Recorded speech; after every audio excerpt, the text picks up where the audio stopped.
Şimdi yayına hoş geldin, hemen başlayalım. Bu iki partinin senatörlerin sunduğu yasa tasarısı ne zaman onaylanacak ve nasıl bir ağırlığa sahip?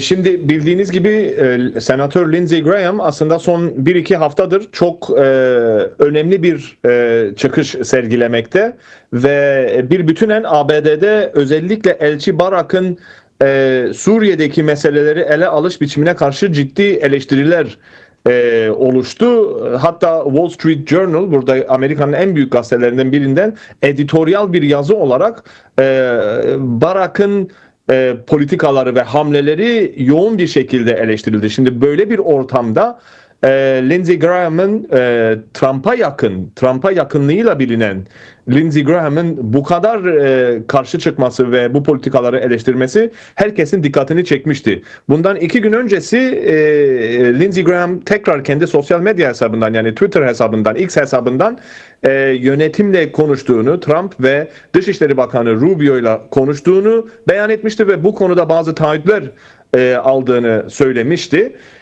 Bu Washington'daki bazı analistler tarafından bu konuda geri adım atması için baskı uygulandığını belirtmişlerdi. Ama bugünkü açıklamayla birlikte Senatör Lindsey Graham'ın geri adım atmaktansa tam tersi çok güçlü bir yasa tasarısıyla ve Demokrat Senatör Blumenthal'ın da ortaklığıyla birlikte çok güçlü bir dille yasa tasarısıyla söz verdiği yasa tasarısını bugün sunması bu konuda geri adım atmayacağını gösterdi. Yani bu hala çok önemli bir konu olarak ve Amerika özellikle Washington'ın gündeminden hiçbir şekilde düşmeyen bir durum olarak önümüzde durmaktadır. Senato'nun bunu kısa zamanda görüşmesi, önce gündeme gelmesi gerekiyor.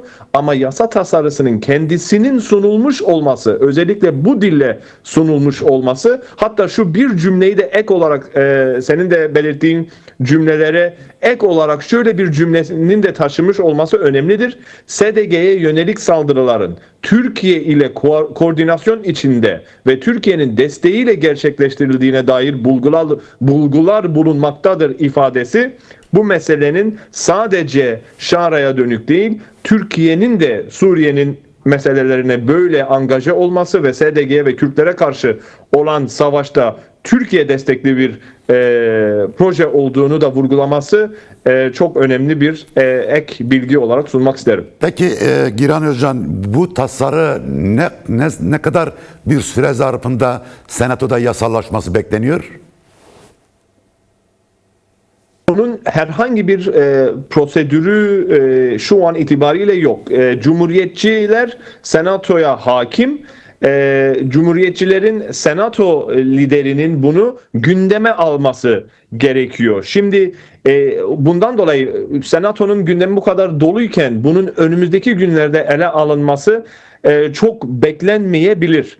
Ama dediğim gibi bu yasa tasarısının kendisinin sunulmuş olması hem mevcut Suriye geçici hükümetine hem de Türkiye'ye çok ciddi bir uyarıdır. Şu anlamda, yani daha 1-2 ay önce Suriye üzerinden bu kadar yaptırımların kaldırıldığı bir ortamda uluslararası yatırımın Suriye'ye akması bekleniyorken ABD'den bu yaptırım tehditlerinin tekrar ortaya çıkması kendisi, yani yasallaşmadan önce bile böyle bir gündemin oluşması bile hem Şam'da hem Ankara'da bir sürü insanı yeniden bazı meseleleri ele alması ve yeniden düşünmeleri gerektiğini gösterecektir ki hatta Lindsey Graham'ın kendisi de bu yasa tasarısının Senato'da her iki parti tarafından destekleneceğini söylemesi bu konudaki özgüvenini göstermektedir. Evet. Ama şu prosedüre kimse an itibariyle çok beklememek lazım. Yani bunun Senato'da çabuk bir şekilde yasallaşmasını an itibariyle çok beklememek gerekiyor. Ama bu tasarının kendisi ve potansiyel olarak yasallaşması hem Şam'da hem Ankara'da bazı meseleleri yeniden düşünmelerini itecek kadar önemlidir. Şimdi bir soru daha var. Yani tasarı bu şekilde yani meclise senatoya sunulmuş olmasıyla beraber Trump yönetimi üzerine nasıl bir etkiye sahip olacak? Bir takım tartışmalar vardı. Yani işte Suriye devletinin Kürtlere saldırması, HTŞ'nin Kürtlere saldırması, Trump'ın teröre karşı mücadeledeki politikasını alt üst etti diye az önce sen de söyledin. Yani Amerika medyasında çok yazıldı, çizildi. Bu tasarı bu şekilde bile Trump yönetiminin politikasında bir kırılma, değişikliğe yol açacak mı kısa bir zaman diliminde? Şöyle söyleyeyim, sadece kamuoyundaki çıkan tartışmalar bile Elçi Barak'ın tarzına, uyguladığı siyasete ve söylemine şimdiden bile etkide bulundu. Elçi Barak'ın Suriye politikalarını tekelleştirmesi, hatta burada kurumsal süreçlerin bile işlenmediği eleştirileri yapıldığı bir zamanda dediğim gibi hem Amerikan basınında hem de bazı Amerikalı siyasetçilerde ciddi soru işaretlerine, ciddi eleştirilere neden oldu. Onlar bile özellikle son aylara bakıldığında Elçi Barak'ın bazı tavırlarına etkide bulunduğunu şimdiden söyleyebiliriz. Hatta SDG'li yetkililer de son günlerde Elçi Barak'ın tavırlarının bir nebze de olsa biraz daha olumlu oldu ve kendi görüşmelerinin Elçi Barak'la yaptığı görüşmelerin daha olumlu geçtiğine dair bazı açıklamalar olmuştu. Bu ekstra adım olarak şunu gösteriyor. Amerika bildiğiniz gibi son yıllarda çok kutuplaşmış. Cumhuriyetçiler ve demokratların hiçbir konuda artık anlaşamadığı bir kutuplaştırılmış bir ülkeden bahsediyoruz şu an. Evet. Ama bu konuda iki partinin senato gibi neredeyse tamamen ortadan yarılmış senatoda her iki parti tarafından desteklenmiş olması bu sürecin ne kadar Trump yönetimi üzerinde baskı kurabileceğini hem ifade etmeli hem de aynı zamanda cumhuriyetçi tabanda yani bu politikaya Kürtlere tırnak içinde ABD'lilerin de belirttiği gibi Kürtlere ihanet etme politikasının en çok Trump'ın kendi tabanında eleştiriye tabi tutuluyor. Bundan dolayı Trump'ın kararları, Trump yönetiminin özellikle de Elçi Barak'ın politikalarına etkide bulunması kuvvetle muhtemeldir. Peki bir şey daha sormak istiyorum. Şimdi bu Kürtleri kurtarma ve Kürtleri koruma yasası yasallaştığı zaman örneğin Kürtlere yönelik bir saldırıda Amerika Birleşik Devletleri'ne nasıl bir yükümlülük yüklüyor? Yani bu yasa pratikte ne anlama geliyor? Yani sadece bir ihtar anlamında mıdır, yoksa pratik olarak işte Amerika Birleşik Devletleri'nin başka yükümlülükleri, pratik sahada yükümlülükleri mi ortaya çıkmış olacak?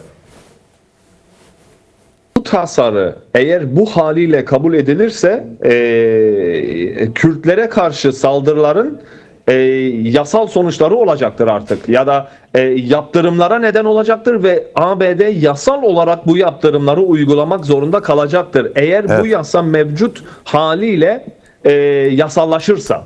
Bunun eğer yine dediğim gibi bu tasarı yasallaşırsa ABD'li yetkililerin de denetiminden çıkıyor ve mecburen yasal olarak yaptırım uygulaması gerekir. Bu tasarının diline bakılırsa.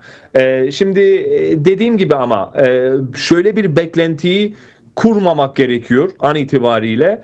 Bunun yakın zamanda yasallaşabileceğini düşünmemek gerekir. Tabii eğer hem Elçi Barak'ın hem Şam'daki geçici hükümetin hem de Ankara'daki Kürtlere karşı her fırsatta operasyon yapmak için Şam'a baskı uygulayan unsurların dikkat etmesi gereken bir şey var. Bu saldırılar devam ederse, nasıl ki böyle bir yasa tasarısını çok fazla insan beklemiyordu, bu saldırıların devam etme durumunda bu tasarının yasallaşması da çabuk bir şekilde Senato'dan geçirilebilir. Senato'dan geçirilmesiyle birlikte Trump yönetimi, yani Beyaz Saray'da ciddi bir baskı uygulanabilir. Çünkü tasarının yasallaşması için sadece Senato'dan sadece Senato kabul etmesi gerekmiyor. Beyaz Saray'ın da yasallaşması için imzası gerekiyor böyle bir durumda. Yani o süreç, bu tasarının yasallaşma süreci çok çetrefilli ve çok zaman alabilir.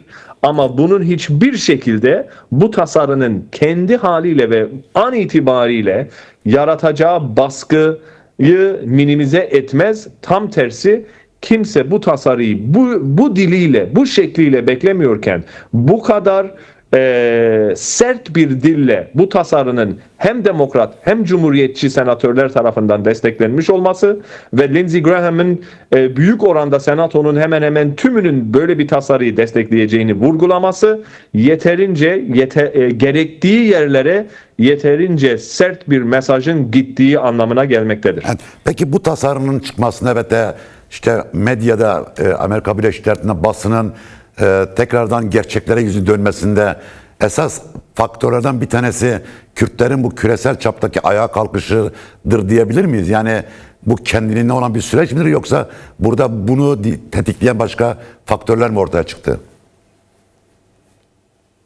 Yani son 15 yılda özellikle Rojava'da görüldüğü gibi hiçbir gelişme oradaki alanda bulunan halkın ve bu halkın öncülerinin yaptığı mücadelenin den kopuk hiçbir gelişme olmamıştır. Ta 2013'e kadar gittiğimizde, ta 2014'te Amerika ile ilişkiler başladığı Kobani'ye kadar gittiğimizde Amerikalılar daha müdahil olmadan bir sürü bedel ödendi. Yani bunu özellikle son aylarda sosyal medyaya baktığımızda bu halkın öncülerine, bu halkın ve bu bedelleri ödeyenlere karşı bile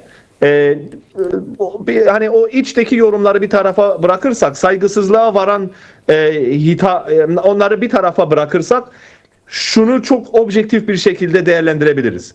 Bu gelişmelerin hiçbirisi alanda bedel ödemeyi göze almış insanlar olmadan bu gelişmelerin hiçbirisinin olabileceğine ihtimal vermemek gerekir. Tam tersi, eğer dışarıda, eğer diplomatik anlamda bir gelişme oluyorsa alanda bu açılımları yaratabilmek için her gün, her an, şu an bile her yerde bedel ödemeye hazır olan